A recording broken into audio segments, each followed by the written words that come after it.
Hi, welcome to your free website review video. So we're going to touch on 8 main points in this video. It will be quite brief and quick, so you can obviously pause the video and look at certain elements of the site as I run through it. But the first main point is the Google mobile test and page speed.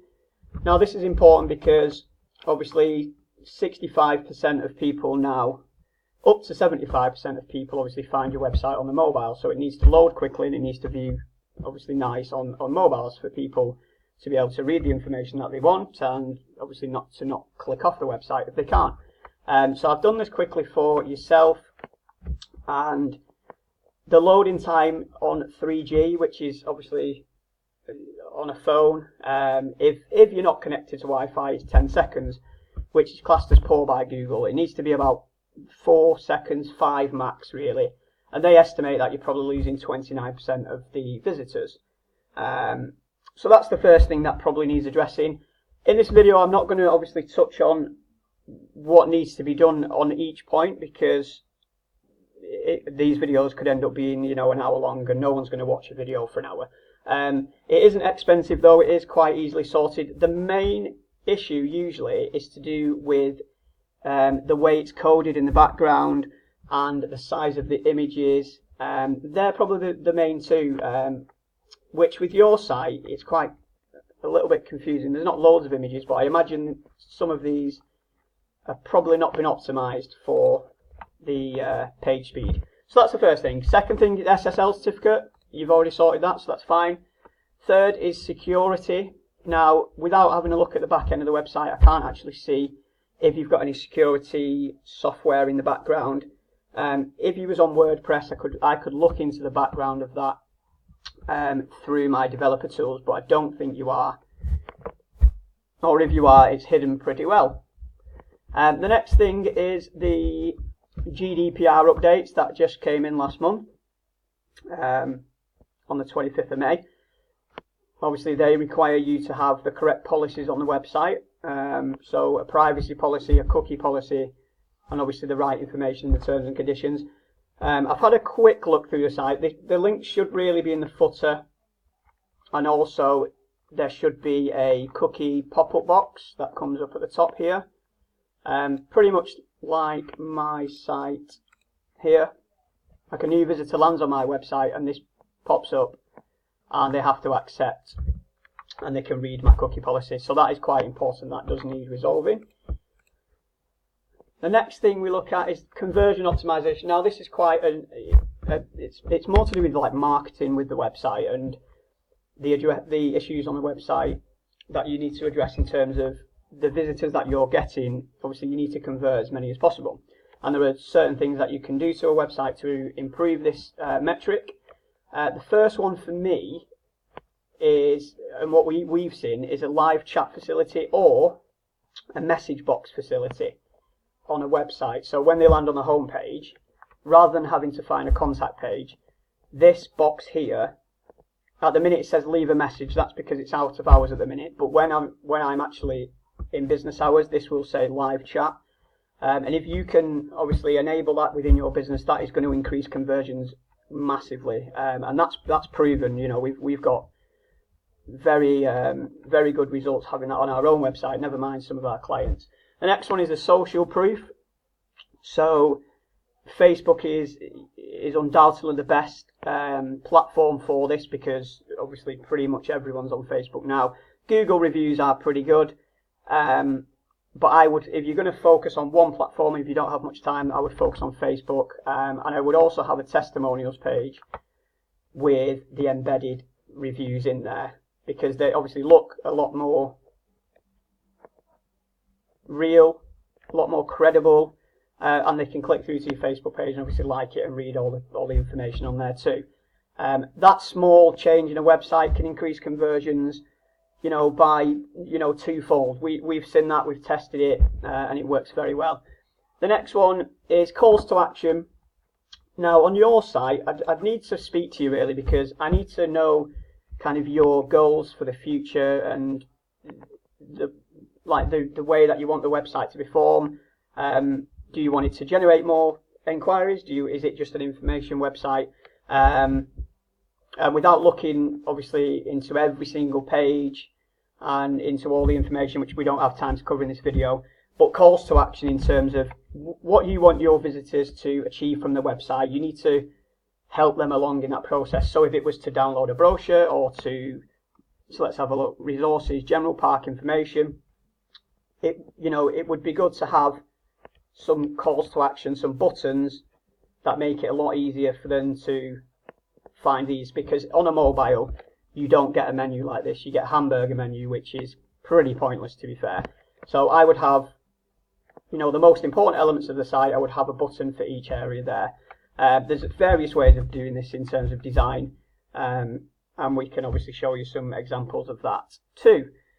The next one is the lead magnet. Now, that's only if you want to collect people's email addresses. I'll just show you a quick example. These are like pop-up boxes that pop up when someone visits the site to try and collect their email address for like future information. Because obviously if you can capture that email address, you're able to contact them like once a month maybe with some new offers, or if there's something else going on the site that you want them to come back and visit. If you're not collecting email addresses, you're missing out on a lot more business there. Again, there's so many more different ideas we can look at here, not just offers like this. That looks pretty spammy to me, to be fair, but you get the idea. It's a pop-up. Sometimes people offer like guides or look at the latest maybe walk or something like that. But as you can see, pop-ups, they are very, very popular, and people sometimes think it's quite intrusive, but they are able to just cross this off if they don't want to give you their email address. It is proven that if you do have a pop-up on your website, you will probably obtain from 30% of the visitors' email addresses, which obviously over the course of say 12 months would massively increase the brand awareness, and obviously the email database will grow and grow and grow. So the next thing for me is Google My Business listings, and these are the local listings. I don't know if this is relevant to yourself at the minute. I would need to speak to you again, but if you've not registered for a free business listing, just go to Google My Business, type it in the address bar and follow the instructions there. I am going to do a blog post about this in more detail, but it's just something that every business should do. If you follow the instructions, it's really easy. You can just fill in your business information, get the postcard from Google. When that comes, it has a code on it. You put it back into Google, and obviously with a little bit of optimization, if the website's up to scratch too, you can obviously end up in these map listings, which are an extra area to be than just the organic. So as you can see, if someone types in Web Design Berry, I'm number 1 in the map listings box, and I'm number 1 in the organic. So I have 2 presences on that page. I actually have 3 because I've optimized my blog as well to be on there, which is a totally different area too. And this is a trick that not many people do, but if you can imagine, rather than my competitor being in the number 2 spot here, my blog is there. So it just looks, I look really official, I look like you're credible, and that's because I've been around a long time, I've done a lot of work on the website, I've collected the reviews, and I've done all the work needed to be there, and the better businesses do that. So the next thing is reviews on other platforms. Now, this is an extra cost really, but it does again help massively with credibility and conversion. You can sign up to reviews.co.uk, Trustpilot. If this is something that is of interest, I don't really cover it in the videos anymore because it is quite a specialist subject if you're interested. And if you are, obviously just send me an email inquiring about this, and I can show you a free resource to get that set up. So it doesn't, we do offer it as a service, but in most instances you are able to do that yourself, and we do try and save our clients as much money as possible. That's kind of my mantra. So that's the reviews covered. The next one is a blog. So a blog is an amazing marketing tool, but it is very time consuming. If you obviously want to look into, you've got a news and events page, which is good. And I imagine that obviously fits as your blog too. So you need to really be active on that like once a week at least. I've actually not looked into it again in this video because I need to keep it under 10 minutes. But blogging is a huge part of obviously generating a lot of organic search traffic, and we can obviously throw a load of ideas at you in terms of blog post ideas, where to get them published. It's not just about publishing it on your own website, but it's about getting the blog post picked up by other news sites who are obviously interested in the services and the offers that you have, and the information that they want to push out to their clients. So, for instance, like a walking group, there are blogs out there that contain hundreds of members of walking groups, and we can get your blog posts obviously picked up by those, and that obviously increases visitors that way to the website, and hopefully obviously physical clients and customers too. So that's pretty much the basic points that we touch on. Video is another big area, so that's something else we can discuss in a different video. In terms of the design of the website, I mean, for me, if I landed on this website, I wouldn't even know what it was about if I only had 10 seconds to look at it, and I would click off it. And I imagine if you did kind of a focus group to 50 people, I reckon there'd be more people that would say they would click off it than stay on it to find the information. Even just some nice images of mountain ranges, or the Scadbury Park, the areas, and there's a lot more in that area that I can come up with some suggestions. That's just a quick comment off the back of the design. I don't know if you had images on there. It looks as if you may have had images on there because of the amount of white space.